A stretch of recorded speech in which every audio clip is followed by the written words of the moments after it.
Guys আজকে সকাল সকাল 9টার দিকে বেরিয়ে পড়েছিলাম একটু দেশ বিদেশে ঘুরতে যাব বলে। সেই কারণে আমাদের ডালখোলা এসে দুটি ট্রেনের টিকিট কেটে নিলাম। ও সেট, আমাদের ট্রেনটা এক টাকার জন্য মিস হয়ে গেল। ও যাই হোক, ওটা ট্রেন যখন মিস হয়ে গেল তখন আর কান্নাকাটি করে লাভ নেই, ফোন করে আরো একটি কাঞ্চনগঙ্গা ডেকে নিলাম। আর ট্রেনের ভিতরে বসা মাত্রই দেখতে পাই আমার পাশে কে একজন হেডশট গান নিয়ে বসে আছে। এভাবেই জানালা দিয়ে কলখানা পায়খানা দেখতে দেখতে পৌঁছে যায় শামসি স্টেশনে। আর এখান থেকে আমাদের খানিকটা হেঁটে যেয়ে আমাদেরকে একটি ভালো টোটো কিনে নিতে হবে। হ্যাঁ, যেই বলা সেই কাজ, আমরা চলে আসি একটি টোটোর বাজারে।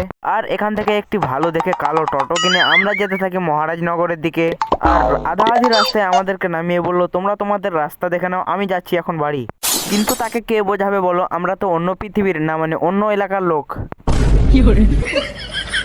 তারপরেও আমরা না হার মেনে আমরা একটি টোটোওয়ালাকে কোনো রকম বুঝিয়ে বললাম, ভাই কোনো রকম তোমার হেলিকপ্টারে আমাদেরকে নিয়ে চলো, নাহলে আমাদের হেঁটে যাওয়া ছাড়া কোনো উপায় থাকবে না। আর সেখানে যাওয়ার পর আমাদেরকে আনতে একটি বড় লোকের মতো গাড়ি পাঠিয়ে দিল এবং সেখানে পৌঁছানোর পর আমাদেরকে দিয়ে দিল খাসির দুধের চা। এখানে কি প্রতিদিন খাসির দুধের চা তৈরি হয় না? আমরা গিয়েছি তাই স্পেশাল করে বানিয়ে দিয়েছে আমরাকে। চাটি খাসির দুধের হোক বা ছাগলের দুধের হোক, খেতে কিন্তু টেস্টটা ভালোই ছিল। আচ্ছা।